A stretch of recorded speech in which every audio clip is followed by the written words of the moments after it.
You are in Canada right now? I am, yes, I am in Canada. Where are you in Canada? In Kitchener. Okay. What was the problem that we were discussing, and what was the solution that we proposed? Okay, so the problem was that I was in US for like a couple of years, and I got my H1. So I had to travel to India to get my H1 stamping done, and Yeah. obviously I went there, and H1 stamping and everything was like smooth. And I tried to travel back to US, and and that was during the COVID time, 2021, and I Yeah. went to Chicago. And Chicago, it was not so good. The port of entry, the experience that I had was like not so good. The officer, he started right away digging like into all my past, like before 5 7 years and all. And the and obviously I was not a full time, so I'm employed to an Indian consultancy, and I work as a contract job. And he had this like mindset that like all especially, I don't want to put a racial profile, but he was just telling like, I know how you people get H1 visa, this that and all, he was like saying. And he started like digging the usual stuff, which is like a lot of other students do, which is like fake resume, and multiple resume, or like have they done into any proxy for interviews and all. But I'm like clean, because I'm a university topper, and I worked my hard worked really hard to make get through all this. And there Yeah. was this other guy who had a fake like multiple resumes, so obviously his case was like done in like couple of hours. So they found, okay, this is a fake resume, and seems like you've done all these fraudulent. But for me, he literally took like 16 17 hours. He was trying to find a lot of things, but eventually, like, I had my phone, and it had like a couple of old messages, and he in that, like, he just like searched for a keyword work and all. So there were like a lot of messages with the keyword work, because initially I came to US as an intern, so obviously that's my work.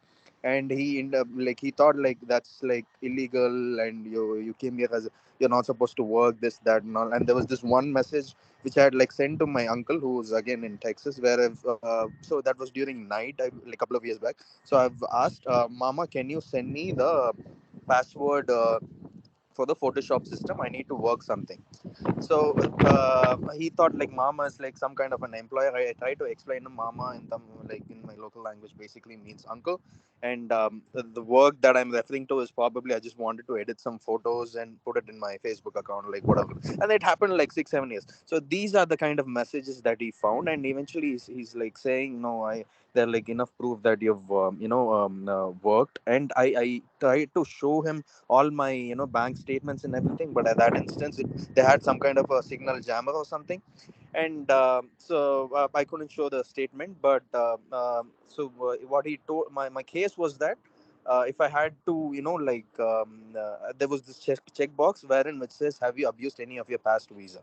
So basically, based on his allegation that was put, I abused the my past visa, which I tried to explain, which I'm still trying to fight. So this was the case, and obviously I was like sent back, and I tried all my options, and I'm still trying. And obviously I wanted to move to Canada, and I tried contacting a lot of attorneys. Some in fact like ripped off a lot of money from me. So they said, you got to apply that, this and all. Like, I spent like a lot of money, which is like still good for nothing at this point of time. And just before I even contacted you, I approached one attorney, wherein they said they'll give me the sport of entry assistance and all. And till this date, they haven't, like, they just sent one kind of document. They're saying like, use this when if you like put into secondary immigration. And I try to like ask them, like, if I'm like put into secondary immigration, I need your number to contact. And they still haven't like provided any feedback, but my money is just gone. And that's when I found you. So basically that was my case. So I wanted to get back to like at least Canada.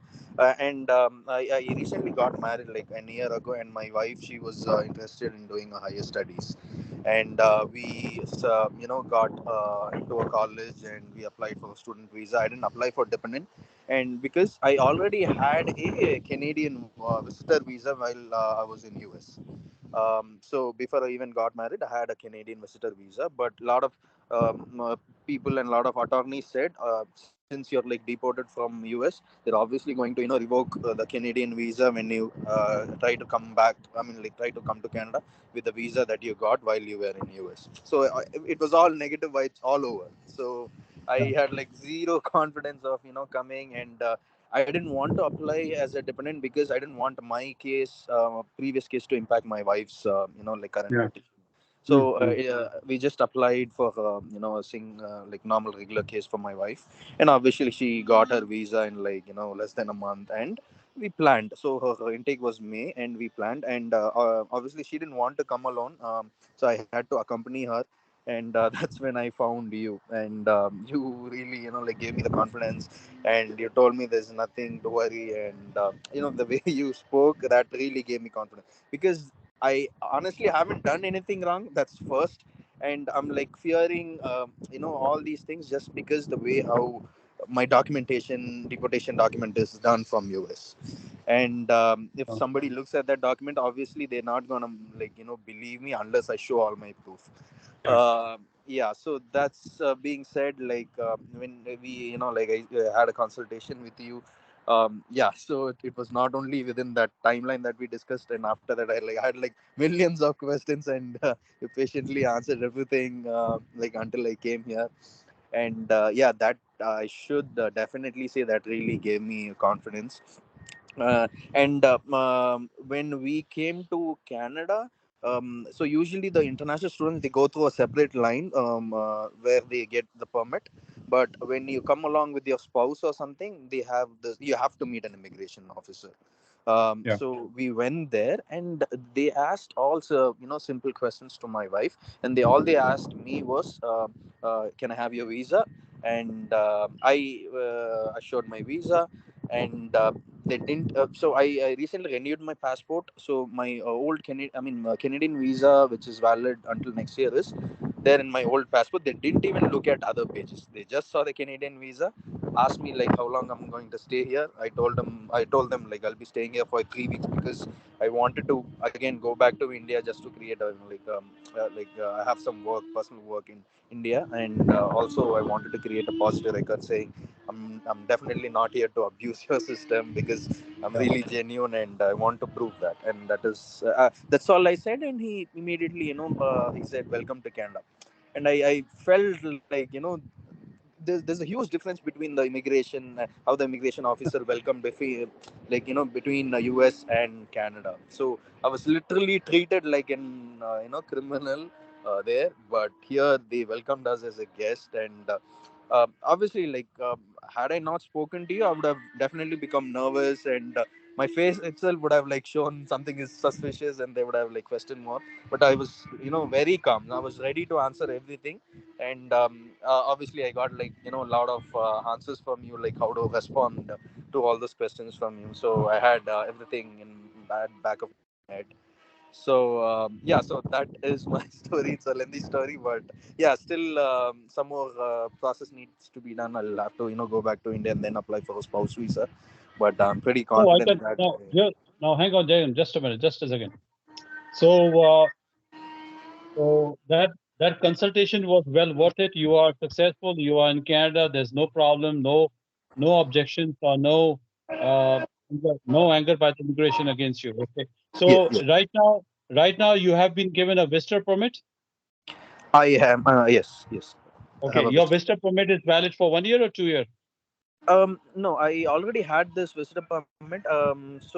My visitor visa is valid until next, Jan 2024.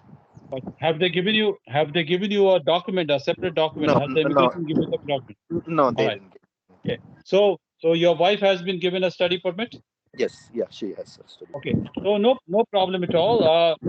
We can file a spouse open work permit for you right within Canada. You don't have to go back to Hyderabad. We can do it from within Canada also. Okay. Yeah, but anyway, I'll have to go because of my some personal commitment there. Okay. Yeah, so I have to go. So Even if you have to go, when are you planning to go? I'm leaving this Saturday. Or you're This will, coming yeah, this Saturday? Means yeah, yeah. next week or this Yes, after 4 days. yes. Okay. Okay. And how long? And how long will you be in India? And then when do you plan to return to Canada? I'll go back and I'll apply. We start applying visa as soon as I go there. So whenever I get my visa, I'll come back. Okay. So you what you want to do is you have your plan done. You are coming to on Saturday anyway, and you plan to do the application for spouse visa from India after coming to India. That will take about 1 month or 2 months, or more or less. Right, right, right. Yeah, Your voice, your voice is picking up. Okay, okay, no problem. Thank you very much for your feedback, and I wish you well yeah. for your future, and hopefully many other H1B people from US are watching and they get the feedback to know how to face the US immigration much more confidently. Yeah, that is correct. Yeah, okay. Okay, Yeah. thank you. Yeah. Take care, sir. Thank Thank you you. so much, sir. Yeah, bye. Okay, bye.